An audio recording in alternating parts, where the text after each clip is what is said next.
Hello दोस्तों, फिर से स्वागत है आपका नए वीडियो के साथ। पहले समय में किसी नगर में एक धनी व्यापारी रहता था। दूर दूर तक उसका व्यापार फैला हुआ था। नगर में सभी लोग उस व्यापारी का सम्मान करते थे। इतना सब कुछ से प्रसन्न होने के बाद भी वह व्यापारी बहुत दुखी था, क्योंकि उसका कोई पुत्र नहीं था, जिस कारण अपने मृत्यु के पश्चात व्यापार में उत्तराधिकारी की चिंता उसे हमेशा सताती रहती थी। पुत्र प्राप्ति की इच्छा से व्यापारी प्रत्येक सोमवार भगवान शिव की व्रत पूजा किया करता था और शाम के समय शिव मंदिर में जाकर शिव जी के सामने घी का दीपक जलाया करता था। उसकी भक्ति देखकर माँ पार्वती प्रसन्न हो गई और भगवान शिव से उस व्यापारी की मनोकामना पूर्ण करने का निवेदन किया। भगवान शिव बोले, इस संसार में सबको अपने कर्मों के अनुसार फल की प्राप्ति होती है। जो प्राणी जैसा कर्म करते हैं उन्हें वैसा ही फल प्राप्त होता है। शिव जी द्वारा समझाने के बावजूद माँ पार्वती नहीं मानी। उस व्यापारी की मनोकामना पूर्ति हेतु वह शिवजी से बार बार अनुरोध करती रही। अत्यंत माता के आग्रह को देखकर भगवान भोलेनाथ को उस व्यापारी के पुत्र प्राप्ति का वरदान देना पड़ा। वरदान देने के पश्चात भोलेनाथ माँ पार्वती से बोले, आपके आग्रह पर मैंने पुत्र प्राप्ति का वरदान तो दे दिया है, परंतु इसका यह पुत्र 16 वर्ष से अधिक समय तक जीवित नहीं रहेगा। उस रात भगवान शिव उस व्यापारी के सौपन में आए। उसे पुत्र प्राप्ति का वरदान दिया हुआ था और उसके पुत्र के 16 वर्ष तक जीवित रहने की भी बात बताई। उनके वरदान से व्यापारी को खुशी तो हुई, लेकिन पुत्र की अल्पायु की चिंता ने उसे खुशी को नष्ट कर दिया। व्यापारी पहले की तरह सोमवार के दिन भगवान शिव का विधिवत व्रत करता रहा। कुछ महीने के बाद उसके घर अति सुंदर बालक ने जन्म लिया। घर में खुशियां भर गई।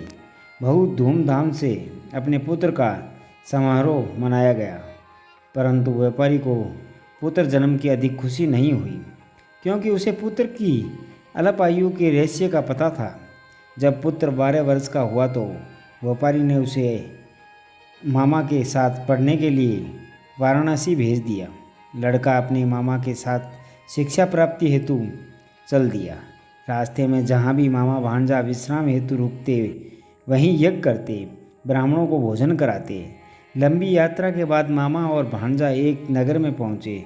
उस नगर में राजा की कन्या का विवाह था, जिस कारण पूरे नगर को सजाया गया था। निश्चय समय पर बारात आ गई, लेकिन वर का पिता अपने बेटे के एक आंख नहीं होने के कारण बहुत चिंतित था। उसे भय था कि इस बात का पता चलने पर कहीं राजा विवाह से इनकार ना कर दे, इससे उसकी बदनामी भी होगी। जब वर के पिता ने व्यापारी के पुत्र को देखा तो उसके मस्तिष्क में विचार आया। उसने सोचा, क्यों न इस लड़के को दूल्हा बनाकर राजकुमारी से विवाह करवा दूं। विवाह के बाद इसको धन देकर विदा कर दूंगा और राजकुमारी को अपने नगर ले जाऊंगा। वर के पिता ने लड़के के मामा से इस संबंध में बात की। मामा ने धन मिलने के लालच में वर के पिता की बात स्वीकार कर ली। को दूल्हे का वस्त्र पहनाकर राजकुमारी से विवाह करवा दिया गया। राजा ने बहुत सारा धन देकर राजकुमारी को विदा किया। शादी के बाद लड़का जब राजकुमारी के साथ लौट रहा था तो वह सच नहीं छुपा सका। उसने राजकुमारी की ओढ़नी पर लिख दिया, राजकुमारी, तुम्हारा विवाह मेरे साथ हुआ था। मैं तो वाराणसी पढ़ने के लिए जा रहा हूँ और अब तुम्हें जिस नवयुवक की पत्नी बनना पड़ेगा वह एक आंख से काना है। जब राजकुमारी ने अपनी ओढ़नी पर लिखा हुआ पढ़ा तो उसने काने लड़के के साथ जाने से इनकार कर दिया। राजा सब बातें जानकर राजकुमारी को महल में रख लिया। उधर लड़का अपने मामा के साथ वाराणसी पहुंच गया। गुरुकुल में पढ़ना शुरू कर दिया। जब उसकी आयु 16 वर्ष की हुई तो उसने यज्ञ किया। यज्ञ के समापन पर ब्राह्मणों को भोजन कराया, खूब अन्न वस्त्र दान किया। रात को वह अपने सैन्य कक्ष में सो गया।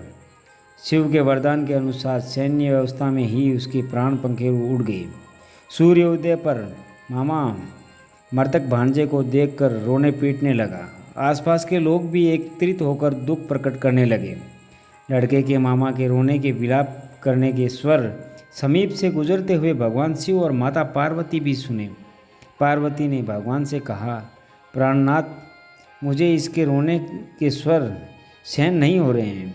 आप इस व्यक्ति को अवश्य दूर करें। भगवान शिव ने पार्वती के साथ अदृश्य रूप में समीप जाकर देखा तो भोलेनाथ पार्वती से बोले, यह तो उसी व्यापारी का पुत्र है जिसे मैंने 16 वर्ष की आयु का वरदान दिया था। इसकी आयु पूरी हो गई है। माँ पार्वती ने फिर भगवान शिव से निवेदन कर उस बालक को जीवन देने का आग्रह किया।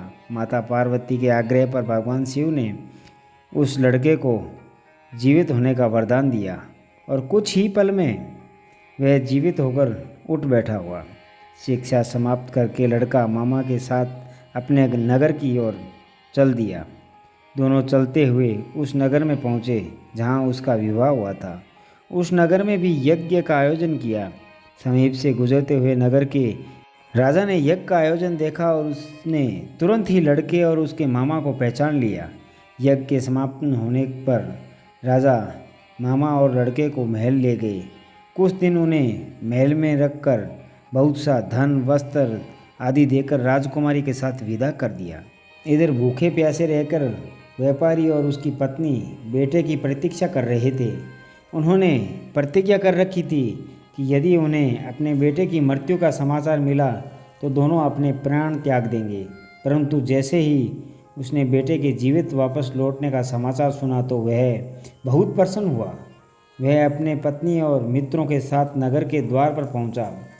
अपने बेटे के साथ विवाह का समाचार सुनकर पुत्रवधू राजकुमारी को देखकर उसकी खुशी का कोई ठिकाना नहीं रहा। उसी रात भगवान शिव ने व्यापारी के स्वप्न में आकर कहा, हे श्रेष्ठ, मैंने तेरे सोमवार के व्रत करने और व्रत कथा सुनने से प्रसन्न होकर तेरे पुत्र को लंबी आयु का वरदान दिया। तो आपको ये कहानी कैसी लगी कमेंट में ज़रूर बताएं और मिलते हैं अगली वीडियो में। तब तक अपना ख्याल रखें, मुस्कुराते रहे। धन्यवाद।